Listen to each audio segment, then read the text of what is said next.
A mais recente guerra cultural dos jogos tem como alvo Eazuki, o samurai negro do Japão, durante séculos, um escravo africano que entrou na órbita do principal daimyo do Japão devastado pela guerra. Foi um detalhe histórico interessante. Desde a semana passada, ele tornou-se o catalisador das mais recentes das chamadas guerras culturais. Em 15 de maio, a desenvolvedora Ubisoft Quebec anunciou Assassin's Creed Shadows, um próximo capítulo da longa série de ação e aventura que acontecerá durante o período Sengoku, Estados Combatentes, do Japão, 1482-1573. Como é comum na franquia Assassin's Creed, os jogadores controlarão um personagem principal. Em Shadows, esta é Naoi, uma ninja feminina, através de missões furtivas que geralmente culminam na eliminação violenta de um alvo. Numa ligeira variação, os jogadores também controlarão Eazuki, personagem baseado em um escravo africano da vida real, trazido ao Japão por missionários jesuítas italianos e que ganhou a confiança do Senhor da Guerra Oda Nobunaga, 1534-1582. Para muitos jogadores, o anúncio da Ubisoft foi a primeira introdução a Eazuki, uma figura histórica bem documentada com forte reivindicação ao título de primeiro samurai não japonês do Japão. Para uma minoria vocal, no entanto, um protagonista negro de um jogo ambientado no Japão feudal era um chamado à guerra. Os críticos do X, anteriormente Twitter, afirmaram que Eazuki era um guerreiro, mas nunca se tornou um samurai de verdade. No Reddit, alguns insistiram que se Nobunaga dotasse um homem negro com status de samurai, isso só poderia ter sido uma piada. E no YouTube, os criadores criticaram a Ubisoft e alegaram que os jogadores rejeitariam em massa a cor do Eazuki.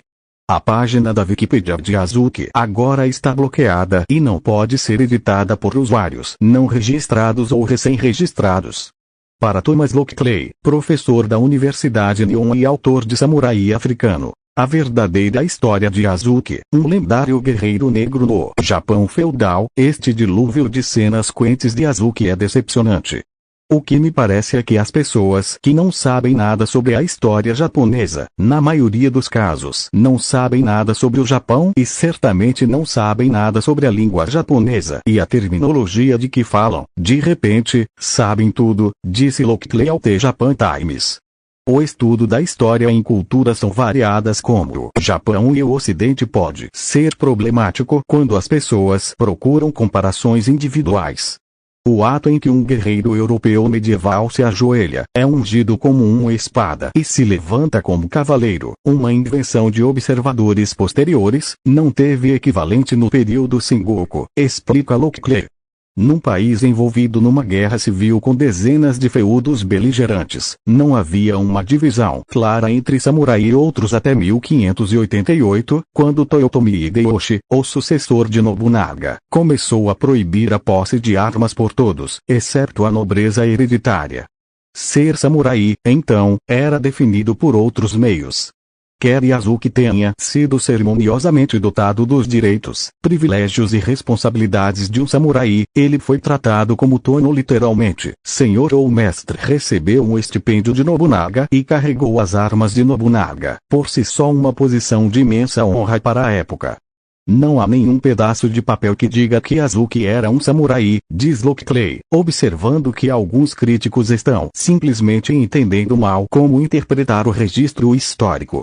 Mas não há nenhum pedaço de papel que diga que outra pessoa foi um samurai. O mais revelador para Lockley, no entanto, é que nenhum historiador japonês respeitável levantou dúvidas sobre a boa-fé dos samurais de Eazuki.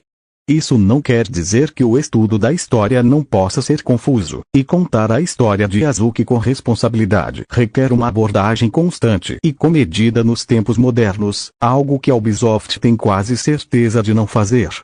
Longe de ser um modelo de desenvolvimento de jogos modernos, a Ubisoft tem lançado cada vez mais títulos com mecânica de pagamento para ganhar, juntamente com um declínio vertiginoso na qualidade desde seu apogeu no início dos anos 2000. Alguns jogadores tentaram cortar o ruído da controvérsia de Azuki, apontando essas deficiências, chegando ao ponto de afirmar que a Ubisoft está apostando nisso para impulsionar o engajamento para um jogo que pode não ser capaz de capturar as manchetes de sua experiência pós-lançamento.